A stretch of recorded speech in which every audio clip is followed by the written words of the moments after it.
Ang The Barkads ay matagal nang kilala bilang isa sa pinakamalakas at pinakamatibay na grupo sa mundo ng showbiz sa Pilipinas. Kilala sila hindi lang sa kanilang talento kundi pati na rin sa kanilang pagkakaibigan. Ngunit kumakailan lamang isang nakakagulat na balita ang umalingaw-ngaw na nagdulot ng malaking katanungan sa mga tagahanga at publiko, ang matinding alitan sa pagitan nina Maine Mendoza at Miles Ocampo. Sa unang tingin, walang indikasyon ng problema sa pagitan ng dalawang artistang ito. Sa katunayan, madalas silang magkasama sa mga proyekto at events at tila maayos ang kanilang samahan. Ngunit unti-unti napansin ng mga netizens ang kakaibang pag-uugali ng dalawa, lalo na sa social media kung saan tila mayroong mga di pagkakaintindihan. Ang mga pahiwatig na ito ay naging simula ng malawakang usapan tungkol sa posibleng alitan. Ayon sa mga mapagkatiwalaang sources, ang alitan ay nagulat sa ilang personal na hindi pagkakaunawaan na naging mas komplikado dahil sa mga chismis at maling impormasyon. May mga pagkakataon din na mga third party na maaaring may sariling interes ay nagpalala ng sitwasyon sa pamamagitan ng pagpapakalat ng mga balitang walang basihan. Ang ganitong mga faktor ay nagdulot ng matinding tensyon na tila unti-unting lumalalim. Hindi may tatanggi na ang mga social media post at mga public appearances nila Maine at Miles ay nagpakita ng mga sinyales ng malamig na relasyon. Ilang fans ang nakapansin ng mga hindi komportableng moments sa pagitan nila na naging dahilan upang lalong lumawak ang mga haka-haka. Ang mga silent treatment at kakaibang gestures ay nagbukas ng pinto sa mga usap-usapan na nagpapalalim ng misteryo sa likod ng alitan.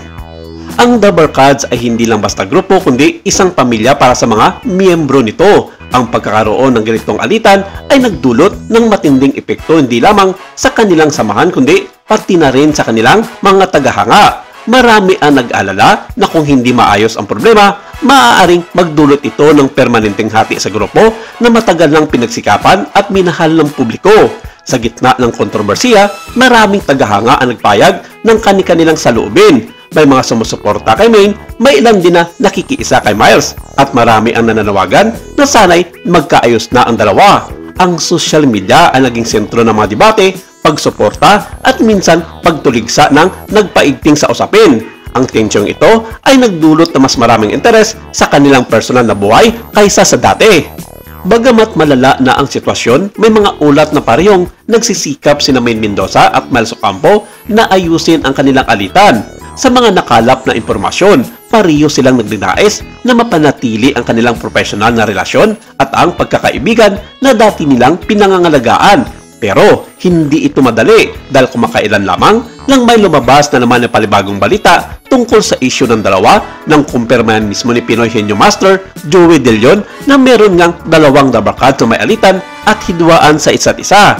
Sinabi mismo ito ni Christopher Min sa kanyang YouTube channel na Showbiz Now na kasama sina Romel Chica at Wendell Alvarez, kung saan hindi makaila na alam ito ni Joey De Leon ang tungkol sa isyu kina Maine at Miles Ocampo. Mismong ang mapagtura ang source sa loob ng kampo ng Itbulaga ang nagsabi ayon kay Christopher Min na dapat raw inaayos na ito ng mga namumuno sa The Barkads. Ayon sa grupo ni Christopher Min, hindi man raw binanggit ni Joey ang mga naturang The Barkads, pero obvious naman na ang mga tinutukoy nito ay sina Maine Mendoza at Miles Ocampo.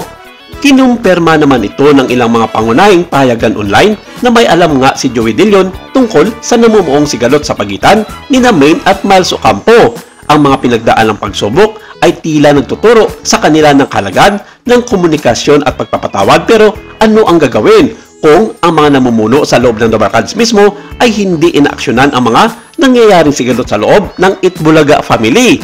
Ang nangyari ay isang paalala sa lahat na kahit gaano kalakas ang samahan, may mga pagkakataong dumarating ang pagsubok. Ang alitan ni Maine at Miles ay hindi lamang tungkol sa kanila bilang individual, kundi pati na rin sa epekto nito sa buong grupo at mga tagahanga. Ang pagtutulungan, pag-unawa at bukas na komunikasyon ang susi upang malampasan ang mga ganitong problema.